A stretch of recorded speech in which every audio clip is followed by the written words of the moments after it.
Good afternoon, good morning to everyone who's joining us today. Thanks for being with us for this special broadcast of Witness from the Border.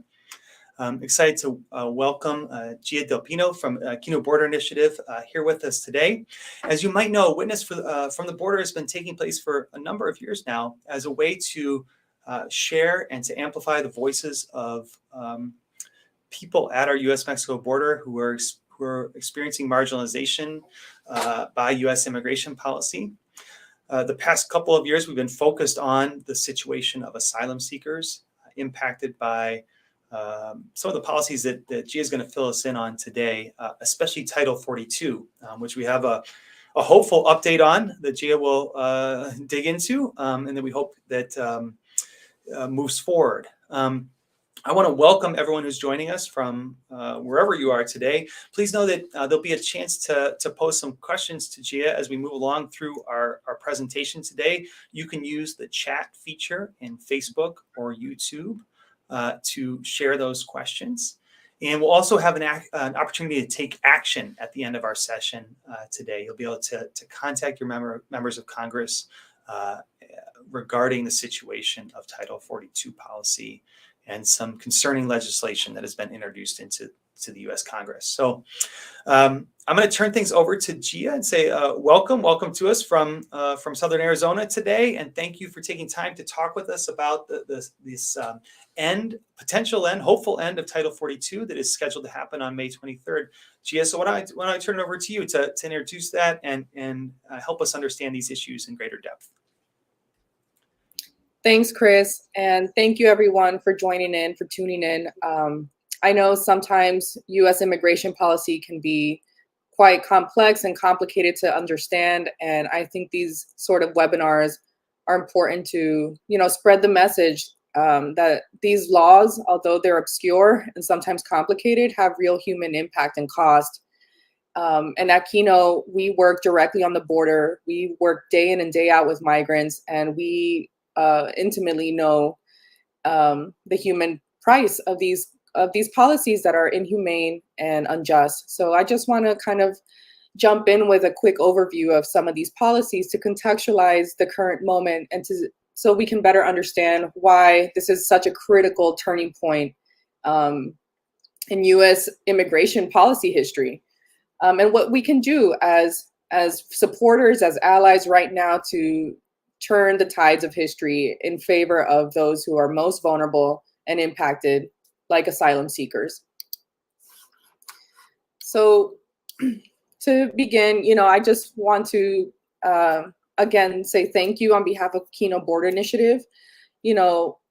We understand that it has never been more important to promote the ideal that we can truly be a country that welcomes strangers, welcomes the stranger. We bear witness to migrants fleeing conflict, violence, human rights abuses, persecution, and climate-related disasters day in and day out at our Migrant Outreach Center in Nogales, Sonora, Mexico. But when these individuals arrive desperately looking for refuge, they're turned away at our border. They're refused entry. They are denied their universal human right to asylum. And this is a right that we all share. If they manage to cross the border, they are apprehended, detained, and rapidly expelled from the U.S. and returned to dangerous situations. The U.S. historically has been a global leader in refugee resettlement and protection. And right now, we're not living up to that promise. We have a great task ahead of ourselves to, one, restore asylum to its full capacity, and also to recommit to our promise to uphold the protocols and protections for asylum seekers outlined in the 1951 Convention relating to the status of refugees. This was implemented after World War II, when the world saw a grave need to welcome people who are in exile, who are fleeing danger and persecution from other countries, and welcome them into other countries. So one, to recommit to our promise to uphold that commitment, and two, to reverse the Trump-era legacy of systematic attacks to asylum laws, which ultimately is spurred on by anti-immigrant sentiments. Today, specifically, we will focus on one obscure U.S. code, which is Title 42. That is part of U.S. health law. And better understand its dangerous ramifications on the thousands of migrants who are awaiting asylum at the border. Briefly, Title 42 began in March 2020 when the pandemic escalated globally. The Trump administration used COVID-19 as a pretext to effectively close the US border, blocking all asylum seekers searching for safety using Title 42. Title 42, in essence, is an old and obscure public health policy that prohibits entry when the CDC believes that there is a serious danger to the introduction of a disease into the US. So that's why they decided to close the border, to stop the propagation of COVID into the United States at the time when COVID-19 was spread worldwide. Based on this unprecedented interpretation of the 1944 Act, the US is able to deny entry to anyone except US citizens, lawful permanent residents, and military personnel who arrive at a port of entry with valid travel documents. The US Customs and Border Protection, also known as CBP, enforced this order, essentially expelling individuals who arrived at the US-Mexico border without giving them an opportunity to seek asylum. Public health experts state that expelling refugees protects no one. Reporting has showed that CDC scientists were pressured initially by the Trump administration and the Department of Homeland Security to invoke Title 42 to achieve their goal of shutting down the border. Experts and advocates have discredited the public health rationale as a basis for the policy and instead draw attention to the fallacy and hypocrisy of this provision that subjects hundreds of thousands of migrants to expulsions, meanwhile granting unrestricted travel for people with documents across the international borders. Essentially, they use Title 42 as an excuse to shut down the border so that Trump can further execute his anti-immigrant platform. And unfortunately is still in place 2 years afterwards under a new administration. One migrant said of Title 42, an asylum seeker, he said, on the border between the US and Mexico, US officials are rejecting people who have experienced persecution and violence without giving them a chance to make their case. To reject asylum seekers is to hand them a death sentence. And that sadly is the case. We've seen a lot of reporting that has shown over 8,000 cases of kidnapping, of rape, of violence, and even death due to specifically the Title 42 policy. And I just want to turn it over now to two short video clips from a press conference that was held on November 8th last year when the border reopened, not for asylum seekers, but for those who can show proof of vaccination and have valid travel documents. First, we'll hear from Jose Hernandez and Lisandro. I also want to mention that these folks are using pseudonyms because asylum seekers to even speak openly about their plight can jeopardize their asylum case in a potential future. So I just want to commend their bravery and their courage for lifting up their voice on behalf of all asylum seekers who are currently stuck at the border due to Title 42. Buenos días. Mi nombre es. Good morning. My name is Jose Hernandez. I am from Central America.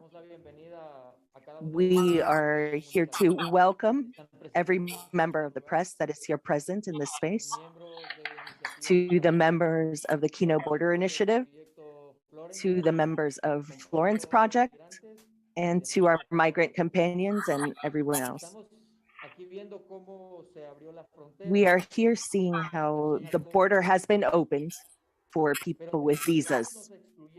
Sadly, we've been excluded, the ones who are waiting for asylum. They don't take into account our urgency. They put us aside and they exclude us. It affects me because I live this. I fled with my family from my country a few months ago due to the death threats and the physical aggression that we suffered.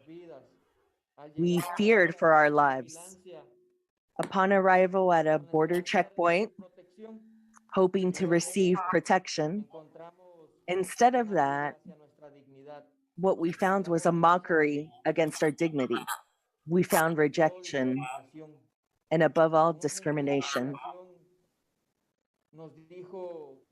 A Border Patrol agent told us, "You only come to the US to bring us COVID," even with curses that I will not repeat here. They blamed us. When I wanted to show them my negative COVID test, my proof of vaccination, they didn't allow me to. I couldn't get close enough to. Another immigration agent told us that they weren't going to give us water. So they denied us water because they said then everybody else would want water. Afterwards, they separated me from my family. They put me in a vehicle that was full of mud and trash, garbage. And without asking me anything, they just expelled me to Mexico. This is my experience. And sadly, this is just one of the many experiences that thousands of migrants have lived with through immigration system under this Title 42 policy.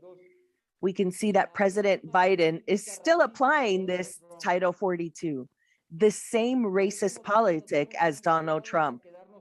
Because of this motive, because of this reason, we see ourselves obligated to stay here in Nogales, where we've been at the receiving end of laboral exploitation and discrimination. Rents for homes are exorbitant. I can say that rightfully and with experience because it's been extremely difficult and expensive to find a secure place, a decent place to live. We were in a house that they charge us 4,000 pesos monthly, 3 times as much as what we used to pay in our country. A house without windows, without locks, exposed to the cold at night. We became very sick. We were also exposed to delinquency. We don't have access to education for our children. We're willing to take the COVID-19 test or for them to vaccinate us, even though that may be difficult, because that's been the main pretext as to why they're saying migrants can't receive asylum. But we have the experience of many companions who have been vaccinated, who have the proof in hand when they approach border checkpoints, and they've been pushed aside. Their excuses, they have none left. The only thing they have is excuses, these pretexts without foundation to deny us asylum.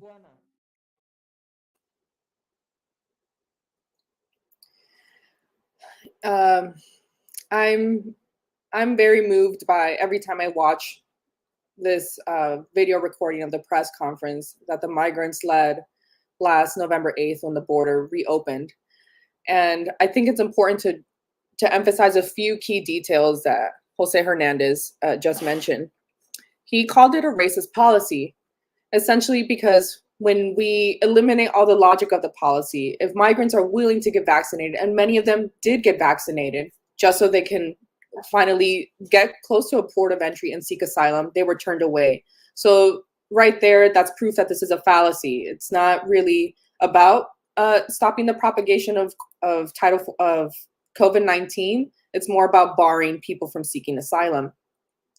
And I think something else that's really important about this is that, for example, Jose Hernandez is coming from Honduras. He fled from violence and persecution from his home country. He's arriving to the border. There is no process of asylum, and he needs to make a temporary life here. His child has to go without school for an entire year. He cannot find work because he's from a different country and he does not have the proper documentation to find a livelihood here in Mexico. For being a migrant and living at the border, they're targeted. People know that they're foreigners and they're exploited in terms of labor. Sometimes they get work under the table and their employer doesn't pay them because they don't have to. Their rent is 4 times the price because the landlords can hike up the prices simply because they're migrants and they want to. And just simply the fact that this is a border town makes it really expensive because a lot of the prices are almost one-on-one equivalent to the prices in the US. So for a migrant who's fleeing, who cannot find work, who probably left with very little resources and money to arrive at the border and try to sustain a life there for an indefinite period of time, because nobody knows. Well, now we know that Title 42 is going to reach an end, hopefully on May 23rd. But back in November, there was no deadline in sight. People were just living under extreme duress, extreme stress, extreme uncertainty and instability. And for parents who are navigating this very difficult chapter of their lives, you cannot imagine the stress, for lack of a better word, the stress of trying to survive this very vulnerable chapter of an individual's life, of a family's life. Next, I want to turn it over to Lisandro, who is a gentleman who was sitting right next to Jose Hernandez. He was vaccinated. He had proof of that vaccination. He had all the documents showing that he fled his hometown due to extreme violence by organized crime. Police reports, which also is very rare. A lot of folks do not have the opportunity to file police reports because many times the local police in their home countries or hometowns are colluding with the organized crime. So if they were to put forth a report or denounce someone from organized crime, they would be immediately targeted. But Lisandro had that documentation, which really helps in an asylum case in the future. He came forward with his family to a port of entry the day that the border reopened on November 8th, and he was turned away. So I just want to give him play that clip where he's sharing his testimony of that incident. Buenos días. Mi nombre Good es morning. Lisandro. My name is Hace Lisandro. apenas una hora, yo Barely an hour ago, I solicité attempted, asilo en la along casa. with my family, to request asylum at the Yo checkpoint. llegué y presenté I arrived, mi comprobante de vacunación. Yo ya I cuento gave con them my las proof of vacunas. vaccination. La I've already Policía been de Migración vaccinated. nomás The se immigration alarmó police y no just dijo looked nada. at it, didn't tell me anything. Ahí estuvimos por casi 15 minutos.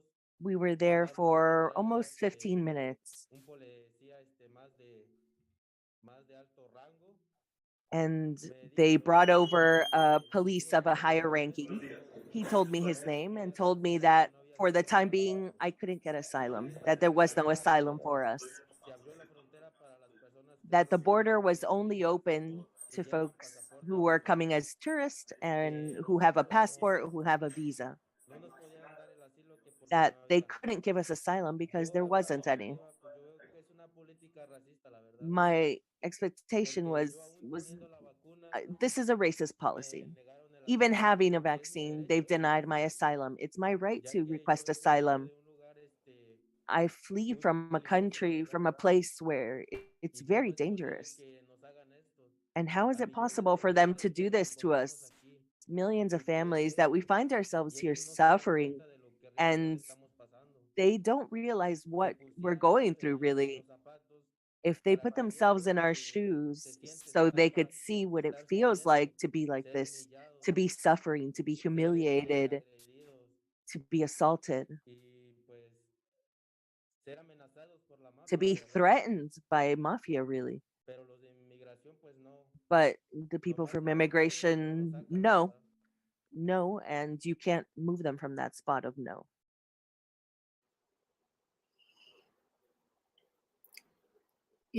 That is a very clear example of how essentially racist and discriminatory Title 42 is. And when the border reopened and privileged tourists that can show proof of vaccination and travel documentation over folks who have rights to seek asylum protected by international law and domestic law, and they're being denied. Just shows that really proves the injustice and inhumanity of this policy. I want to kind of bring us to the current moment. That was back in November 8th. We're now in April. At the beginning of this month, April 1st specifically, the Biden administration finally announced that it would cease migrant expulsions, meaning they would cease deportations under Title 42 on May 23rd. So we're a little bit over a month away from this tentative deadline. The Biden administration also announced a whole of government plan, a comprehensive plan to address any potential increases in migrants at the border after Title 42 is lifted. Shortly after that, members of Congress on both sides of the aisle criticized this decision and voiced their concerns, ranging from the fear of open borders on the Republican side to the lack of plan in place on the Democrat side.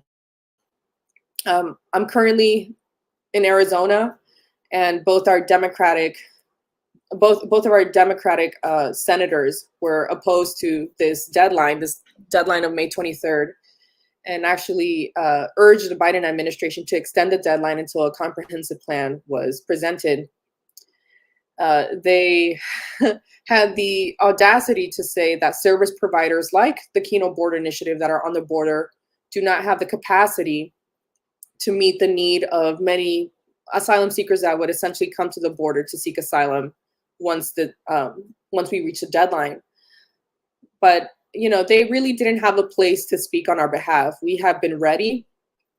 Many other service providers are ready to really accompany and accommodate all the migrants that have been waiting for 2 years. They have been waiting for 2 years, if not longer, for a chance to seek asylum. So that, completely dispels any kind of concern from members of Congress about processing folks from the service provider perspective. At least 2 standalone bills have been introduced in the House and in the Senate, tying Title 42 to the Surgeon General's public health emergency. This has far-reaching consequences for public health funding to fight the pandemic. And Republicans have threatened to file amendments to the stalled COVID-19 relief bill that would extend Title 42. Again, I think it's worth emphasizing that we need to immediately repeal Title 42, lift it, because Title 42 has exposed asylum seekers to chaos and violence, in particular Black asylum seekers to disproportionate harm. Title 42 has not deterred asylum seekers and refugees from traveling to the southern border. It has, in fact, increased the numbers of desperate people fleeing danger and seeking protection because access to safety has been blocked. So this rhetoric or rhetoric of invasion of many migrants coming to the border, it's very anti-immigrant rhetoric, but it really fails to acknowledge that Title 42 has created this crisis where there are so many people stuck at the border that are coming to the border now because there hasn't been no pathway for 2 years. Many of those who are quickly expelled attempt to re-entry when their asylum claims are not heard. So not only is this manufacturing a crisis of people, a lot of asylum seekers and migrants coming to the border, it's perpetuating a crisis of people who are taking their chances crossing the southern Arizona desert and perishing on their journey, which is devastating. Neither Title 42 nor any other dubious policy of its kind can deter people who seek protection from persecution. Title 42 has exposed asylum seekers to violence after expulsion, with almost 10,000 reports of kidnapping, rape, assault, torture, and more. Furthermore, Title 42 has had an outsized negative impact on hypervisible Black asylum seekers from Africa and the Caribbean in particular, including but not limited to mass deportations of gruesome violence against Haitian migrants by CBP or Customs and Border Patrol officials. That is why human rights and immigrant rights advocates across the U.S. are urging their elected officials to reject any and all legislative efforts to extend Title 42 beyond its May 23rd deadline. Also, this is keeping in mind that there's another policy that's called MPP, or otherwise known as the Remain in Mexico policy, in place, which I'll go into for a little bit later. But both ending Title 42 and the Remain in Mexico policy is urgent. It's urgent for racial justice, for human rights, and it's an urgent civil rights issue. And we encourage everyone to call their elected officials to vote for the end of this, to tell them to please vote for the end of these inhumane policies. To kind of talk about the human impact of Title 42 specifically, I want to transition over to Zaida. She is a single mother who arrived at the border a couple months ago with her children, and she has a lot to say about the human cost of Title 42. ¿Te puedes presentar? Soy Zaida. ¿Y de dónde vienes y por qué te fuiste de tu pueblo? Vengo de Guerrero y me salí por persecución. Persecución, que eso igual lleva a la muerte. Son cosas que los cárteles hacen, entonces nos vemos obligados a salir para salvar nuestras vidas, ya que ellos no nada más nos torturan, sino que también nos matan. Y no es solo a una persona, sino es a toda la familia. Para ellos lo importante es no dejar rastro de nadie, no dejar ninguna prueba. Y en eso incluye toda la familia, sean niños, sean mujeres, no respetan. Lo siento. ¿Y cuándo llegaste a Nogales? El 2 de agosto del 2021. Hemos estado aquí parados desde entonces, que nos dieron la noticia de que no había posibilidades de que el asilo siguiera debido a la pandemia. ¿Y cómo ha sido tu vida aquí en Nogales, esperando hasta que reabran la frontera y levante el título 42? Es difícil esperar aquí en la frontera. Es difícil en diferentes factores. Es difícil en lo económico, porque no puedes encontrar trabajo. Hay incluso empresas donde te pueden contratar, pero el hecho de no contar con documentos, porque sales sin nada, con lo único que traes puesto, entonces es difícil después encontrar trabajo porque no traes documentos. Y los que te llegan a dar trabajo te pagan muy poco, que no alcanzas a cubrir todos los gastos. Las rentas son muy elevadas. Y en lo emocional, el ser fuerte cada día, el decir, pronto abrirán, pronto habrá una solución, pronto mi vida estará a salvo, pronto no correré más peligro. Porque el llegar aquí a Nogales no garantiza nuestra seguridad, no garantiza estar a salvo. Nadie te garantiza que las autoridades te van a escuchar, nadie. Entonces, el título 42 afecta emocionalmente y eso te va a quedar toda tu vida. Ese proceso tan duro de llegar sin nada, de llegar donde no conoces, de llegar donde ni siquiera tienes la oportunidad de bañarte con agua caliente porque las viviendas no están en condiciones. El ver a tus hijos que no pueden tener acceso a escuelas algunas veces, ni a doctor, es difícil. Son huellas que quedan en el alma. Gracias. Ya sabes que el gobierno puso una fecha de tope para el 23 de mayo. Hay otras conversaciones y demandas que están tratando de extender esa fecha de tope para seguir la implementación del título 42. ¿Tienes alguna respuesta que les quiere decir el gobierno a los congresistas directamente a los Estados Unidos sobre esta extensión? Sí, quiero que tomen en cuenta todo lo que los migrantes estamos sufriendo, que no es fácil el vivir día a día aquí, que no es fácil porque no tienes ninguna oportunidad. La vida de cada uno de nosotros está en peligro.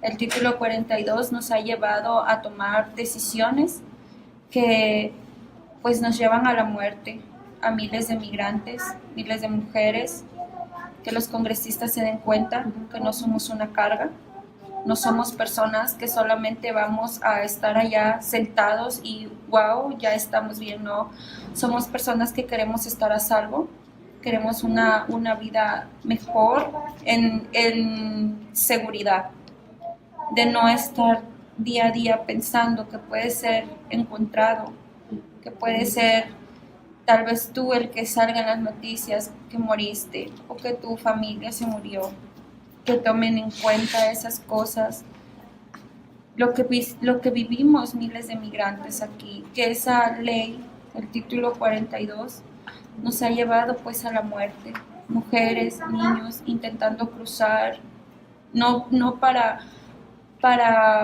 el sueño americano, sino para una seguridad que las leyes aquí no nos han podido dar, que no nos hacen caso,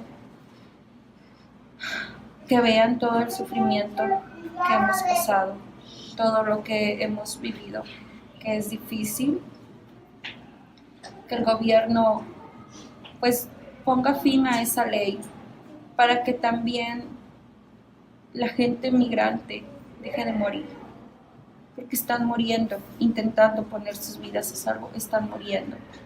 En toda la frontera, no es nada más en una, en toda la frontera hay muertes, miles de muertes, ahogados o quedándose solos en el desierto. Y lo único que buscan es una seguridad que debido al título 42 no pueden encontrar en ningún lado. No hay donde ir, no hay donde escapar. Que piensen en eso.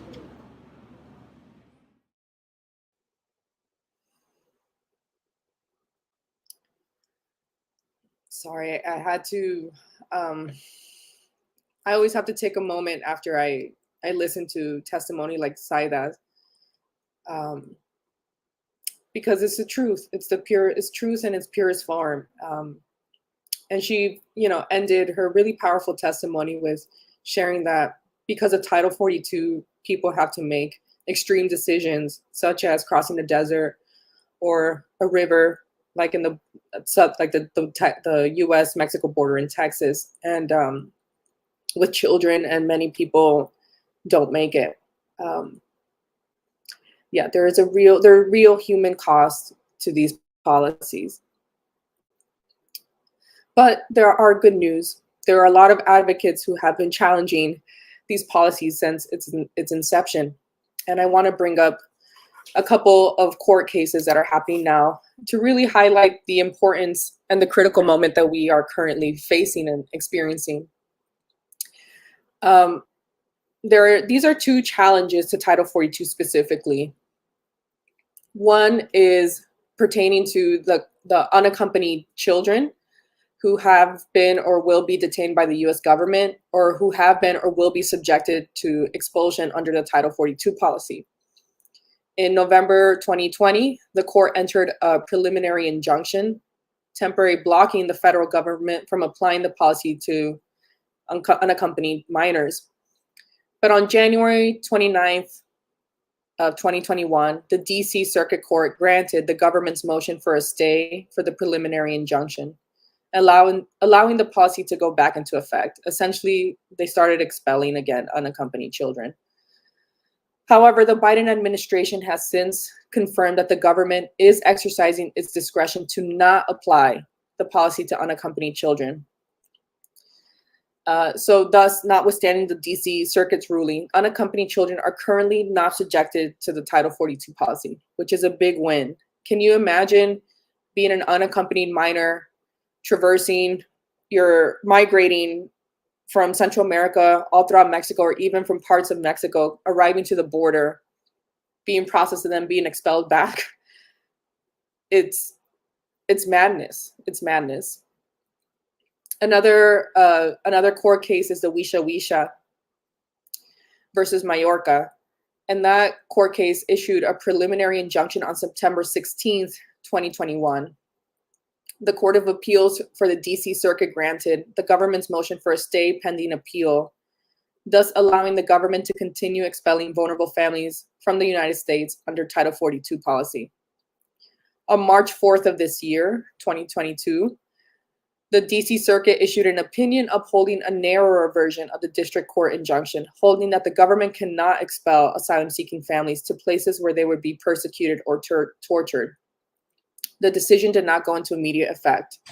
Essentially, under international asylum law, there is a mandate that talks about you cannot return people to places where they also face imminent danger or torture. This is called the, and I will mispronounce this because it's a French word, non-refoulement. And recently, as of March this year, they are now protecting families, asylum-seeking families, from being returned to places such as Mexico, where they also face persecution and or assault, violence, or torture. But this decision did not go into immediate effect. And I want to also just point out this image. This image was from a protest that happened March 21st, which is also the second anniversary of Title 42. This was the Lenten season, so the migrants did a Via Crucis, or Stations of the Cross, where they drew parallels between their being subjected to Title 42, living in exile under persecution, and having to carry this cross until hopefully Title 42 is lifted. I thought it was a very powerful action to have during the Lenten season and on the second year anniversary of Title 42. Yep. Thank you. There is also another policy that is also subjecting people to a lot of danger, and this is the remain of MPP, known as Migrant Protection Protocols. Honestly, it does not protect any migrants. It further subjects them to violence, and it's mostly known as the Remain in Mexico policy. I'm sure many of you have heard of this. And in this image, we can see these kind of makeshift tent cities throughout the board. This one is in Tijuana. So these asylum-seeking families, they are processed on the U.S. They are given an interview for credible fear. Then they're given a later court date to appear in front of an immigration court to make their case for asylum. But in that time that they do their credible fear interview, which is the interview that they do with Customs and Border Protection officials, saying that this is why I fled my country and I have credible fear to flee and to seek asylum. When they do that interview, they are then sent back to Mexico to wait in Mexico until they are to appear in court many months later in a U.S. immigration court in the U.S. So they are forced to live like this in tent cities or to find temporary housing. And I want to share some testimonies about that in a little bit. But to kind of give you some context about MPP, this was implemented during the Donald Trump administration, who, was on a war path to institute a lot of anti-immigrant policies and essentially completely dismantle our asylum program. He created MPP to deter migrants and refugees from making what he deemed frivolous asylum claims. I mean, just that word seems very offensive in the face of what all the testimonies we've heard today. These are not frivolous. These are families fleeing for their lives. The policy, which came into effect in January 2019, forced people who arrived at the border seeking asylum to wait in Mexico for their U.S. immigration court hearings for months and sometimes years.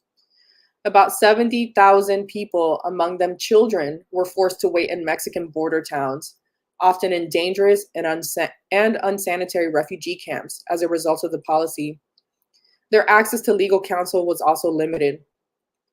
MPP was heavily criticized by the U.S. and international right groups who said it violated the U.S. government's obligations, both under domestic and international law, as I've mentioned before. Fulfilling a campaign promise, Biden stopped new enrollments into the program on his first day in office on January 20th. He effectively suspended MPP. In the following months, his administration began to unwind the policy by allowing people who were still waiting in Mexico to enter to the U.S. to continue their asylum cases.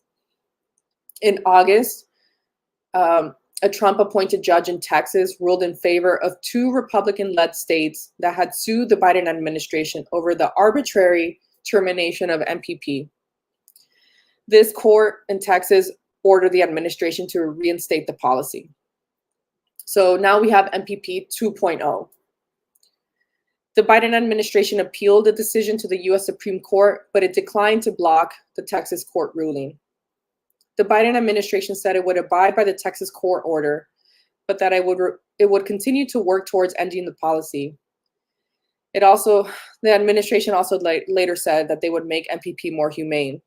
A lot of advocates like Kino, we just think it's impossible to make an inhumane policy humane. Fundamentally, it's an inhumane policy. So this MPP 2.0 came into effect last year, December 6th. And the first 2 migrants were returned back to Mexico on December 8th. Next week is an important date. On April 26th, the Supreme Court will hold oral arguments in Biden versus Texas. The Biden administration is still fighting to unwind this policy. This will determine whether the Biden administration may end the dehumanizing Trump-era immigration policy, and whether presidents can enact their own domestic and foreign policy. So it's also important because it's setting a new legal precedent. And for over 3 years, this program has withheld the right, just a reminder, because Title 42 has been in effect for 2 years, MPP has been in effect for over 3 years. This program has withheld the right to seek asylum from thousands of people, subjecting them to horrors such as kidnapping, rape, and worse. So both of these policies deny people asylum and subject them to a lot of harm. If we could, thank you. I just want to read 2 quotes from MPP folks who came through Kino through MPP 1.0. Diosmani is a political asylum seeker from Cuba. He did cross the southern Arizona border. He was returned back to Mexico, and he says of the Remain in Mexico policy, he says this: "I'm fleeing 2 layers of persecution, first in Cuba and the second here in Mexico. But at this point, Cuba has left my mind. I focus on what's happening now, what I feel now. Mexico is unsafe, and I have been able to see just how unsafe it is. I have been extorted, mistreated. I've had to go to the doctor. I've been beaten by the gangs. Every day that I am here, my risk increases." MPP is an inhumane policy. You cannot return people to danger, and these border towns target migrants who are asylum-seeking migrants. If we can go to the next slide. This is somebody who was subjected to MPP early on. So this is now 2020. They did not want to share their name. And this is an entire family from Guatemala who's seeking asylum. The father says, "I never imagined I would have to wait in Mexico. I was in Nogales for almost 2 weeks. I was sad, but I have a lot of faith in God that he is going to help me with my case and help me arrive to the US and not have to go back to Guatemala. I don't want to stay in Mexico because there is a lot of crime. I don't understand why they send people to court in Juarez, El Paso, maybe just to make us give up," which is a very interesting and apt analysis. Another form of deterrence is making people wait very far from where they have to appear in immigration court. Nogales to El Paso or Juarez in car is close to 4 hours, if not 5. These folks often don't even have the financial means to buy a bus ticket, let alone for one person, imagine for an entire family, to then reach the border, then to cross again, then to appear at an immigration court. It just seems like an impossible feat for many people. There is a lot to do, and there's a lot that we can do as people who believe in human rights, that believe in justice, that are empathetic for migrants that are seeking asylum. And right now is such a critical moment that we all need to do our part. Thank you, Gia, for sharing that, and especially for the work of the Kino Border Initiative of accompaniment with those facing the harsh reality of policies like Title 42 and MPP, and sharing their creating the space for them to share their stories. I think it was really touching to hear those personal narratives that people have shared, and really powerful, and reminds us that these policies and that are being implemented at the ultimately they impact people, right? And the work the Kino Border Initiative is doing to accompany folks in these situations creates the opportunity for them to illuminate their stories, their realities, not only their reality there at the border, but also the root causes that have forced them to flee their homelands, right? Because we know that no one would intentionally choose to leave their homeland if they didn't have to, right? Or that they should be able to intentionally choose, not be forced to flee. And that's a core value of our Catholic social teaching. Gia, one question that came up here, shared on social media today, was obviously this announcement of the May 23rd ending of Title 42 offers some hope, but with trepidation too, that there might be something that stalls that or keeps that from happening.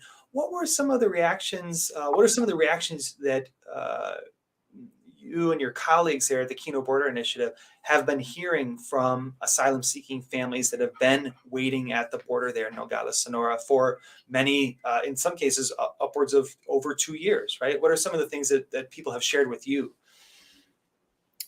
They were, we were in a meeting with many migrants when Secretary Mayorkas announced this via Twitter, and then it was officially announced, published on the DHS's page. And there was a lot of cautious celebration, like very measured celebration, because one, there was finally a sense of relief that there is a deadline on the horizon, that this will finally be lifted, especially for the migrants in Nogales who have been protesting for over a year, who have been struggling and doing movement work to call for the end of this. And for them to finally hear a set deadline, it was a huge sigh of relief, but also with the understanding that almost immediately there was backlash, even from folks that even from Congress members we thought were sympathetic to the cause. Right.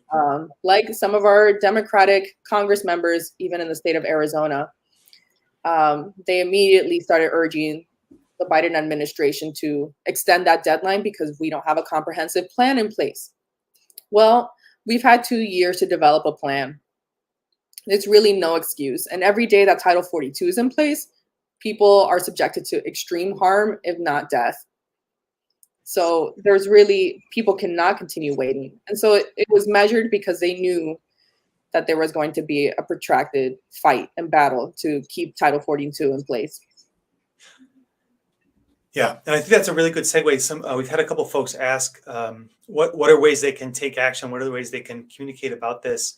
You alluded to, legislation that's been introduced in Congress to delay the ending of Title 42. And want to invite people right now. They can take action. If you're on your phone, you can text END 42 to 888-476-2004, or go to igsol.net/N42, and you'll find there an action alert, a way of sending a message to your member of Congress. You can send it via email, you can tweet it, but there's also an option to call, and we'd love if you could make a call to your members of Congress to let them know your concern for the situation of people at the border, and that you want them to not vote, or you want them to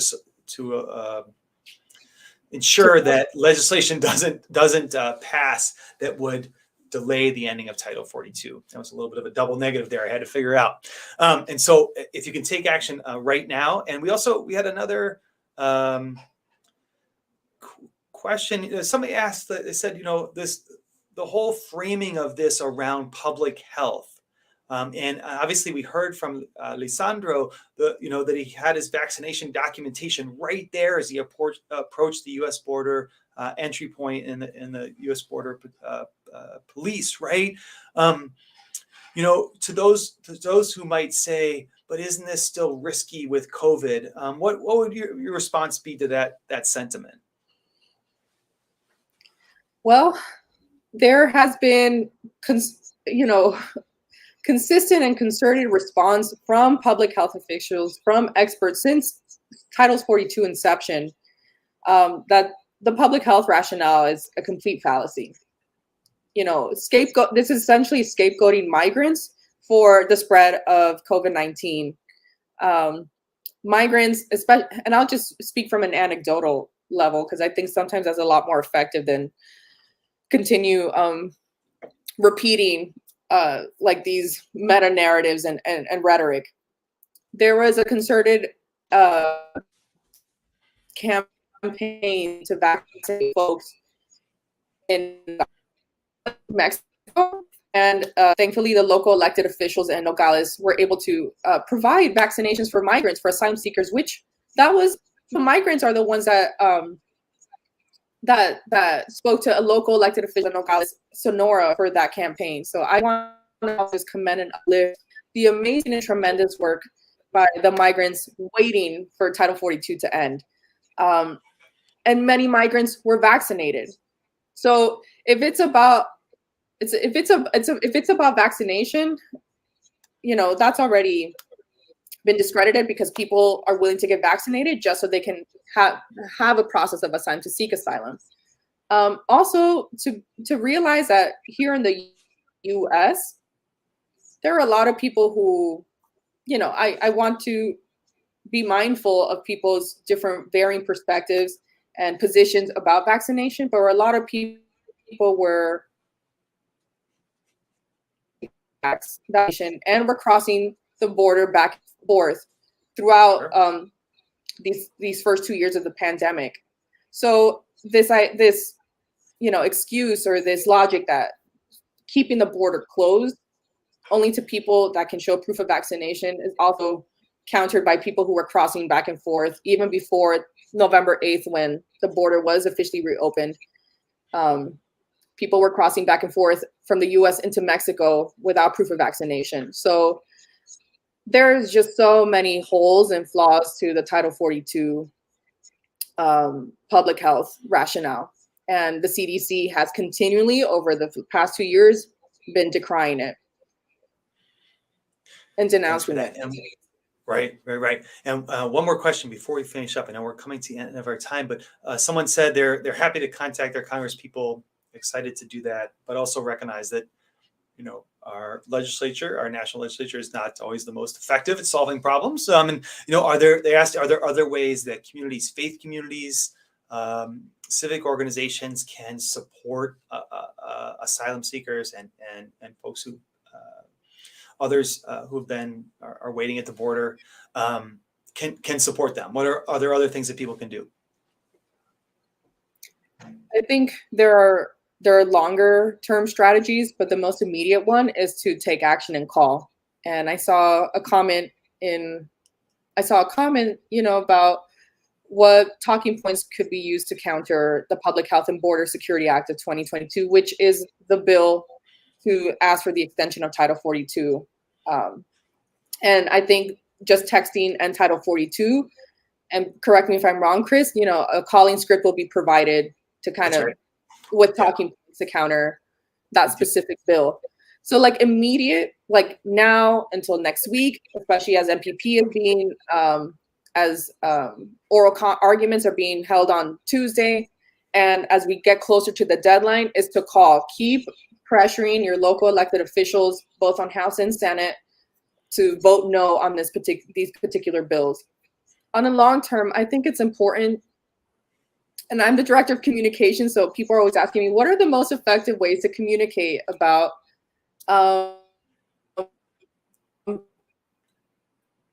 what and kind of change hearts and minds? Yeah. Honestly, I believe one-on-one conversations are the most effective. Take these stories with you, take them to your family members, take them to your parishes, take them to your community. Let them know, because one thing that's really important to realize is that this crisis is in visible for not live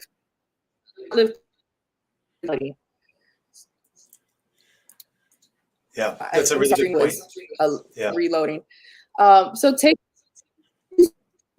with you and remind and also, you know, ask people like if you were in the same position, wouldn't you do the same? I think that engenders empathy, but also calls into spirit and calls into mind this spirit of welcoming, the spirit of encounter. We have to be welcoming of folks, welcoming of refugees, welcoming of asylum seekers in our home, in our communities. Amen. Amen to that. Well, Gia, thank you again for being with us today. Thank you for the work of the Kino Border Initiative at the U.S.-Mexico border there in Nogales, Sonora. Again, we were joined by Gina Del Pino from Kino Border Initiative, and my name's Chris Kerr of the Ignatian Solidarity Network. Thanks so much for being with us today. Make sure to take action. Make sure to send that message to your members of Congress. Share it with others within your own personal network, family, friends, people in your faith community. And thank you for joining us for Witness from the Border, and we hope you can join us again in the future. Have a great day. Thank you.